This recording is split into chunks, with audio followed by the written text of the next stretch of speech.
Ahmed ibn Miskin'nin bir evliya Allah geçiptir ileride. Tarihin karnı sıvım hicride. Mantığı Havarazm, Basra'da geçiptir. Ben eyvara garip düştüm niye? Öyle hiç yere daha tapmadım niye? Ahir zenanama maslahat ettim, gel şu bolup birin öyümüz sataylı. Bir açlık eyvara beter. Hemmemiz yıkıp barıyor. Hatta çağalam akşam yatanına şeyle bir soğuşan adam yanak öyle dolanıp yatıyor. Şuları örüp cıdap bilmeydim diye. Gel şu kovlayayım satayın hayatımı. Bardım bazara satayın deyip bir dostum vardı şu sataştı diye. Ne hemen sen bir tayda ilanıp gördüm. Onunla şeyle bir de şucura vaziyetimiz eyvara ten.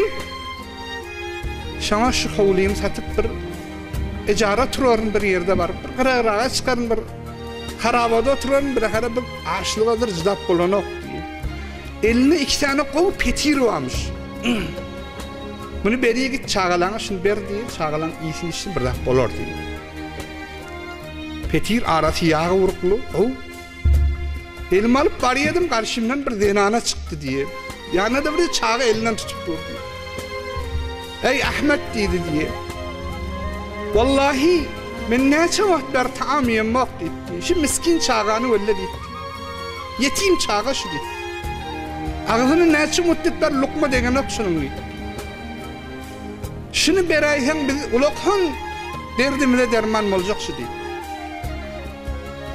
Çağı yankı elimdeki petiri varıp şuna karşın gülüp beğenip elini uzatıp diye. Ben ayıttım ey denana müşkül yok. Yine öyle de senin beter muhtaç çağalan var işgali yok deyip verdim niye. Yankı denana öyümle senin beter ağaçlan var diyemde ağlayıveri çağı beğenip dur diye. Verdim hemşitçiğim bilmedim öye varıp rahat bol oturdum. Yankı dostun anırdan kıygırık geliyor. Ey Ahmet nerede sen? Senin değerlen bir dostu varmış, ikisi ticaret ediyormuş. Berşikes edip Horasan'a kaçıp gidiptir. İnne o tayda ticaret pullanıp geliptir. Şu senin atan tamam amualını kaydık getiriptir şerik malını. Gel onu tevil aldık sana kıygırıp dur diye. Huday Teala dünyada onun avazını veriyor. Ben yankı mal bilen ticaret ederdim diye.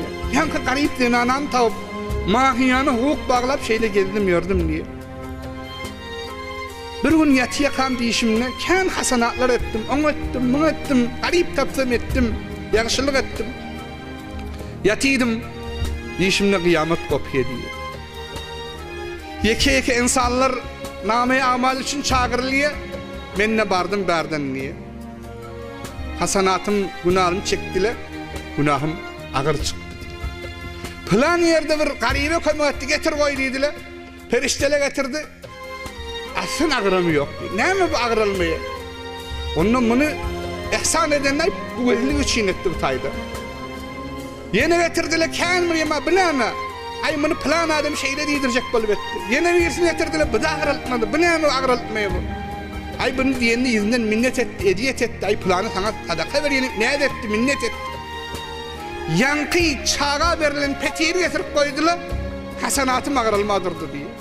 Yankı zenanın vedinden daman yaşı getirip koydular, hasanatı bağırılmadırdı diye. Yerimden yortuşma kaldım diye. Huday için eden amalın, Huday için eden ihsanın, hunerini ben mizanın üstünde şucura verdim deyip ay diye. Ey cemaatler, kâm insanla vardır. Biz dikkat edelim, görelim, garip insanla vardır. Nani şebine muhtaç insanla vardır. Oğullarına durun, inha raya yarana koyular. Sonra orada alarık deyip, o yarana neçe bergin beraberine, kıstın beraberine gire uduran kartı özünü umid ediyor. Beni bilin, heyvara miskin insanla vardır. Garip adamla vardır. Ola da begenesi gelyendir, ola da gülesi gelyendir, ola da aşıktan çıkatı gelyendir. Onları gözün önünden geçme. Şeyh Ahmet vakti ki şol miskin denane gelip bundan dele edenler içinden ey Ahmet dedi, cennet ayağına şahına geldi, pavri ihsanım et dedi. Bu eden ihsanın neticesini Hudaýyň ýanyna we şu dünýäde tapdy. Mabada gelen aňyrdan gelen adamy birden bet söz bilen gaýtarma. Welew kelime-i tayyibe bilen bolsa da, bir hoş söz bilen bolsa da adamlary siz özüňizden daş açyrmaň, Peygamber sallallahu aleyhi ve sellem gowmaň.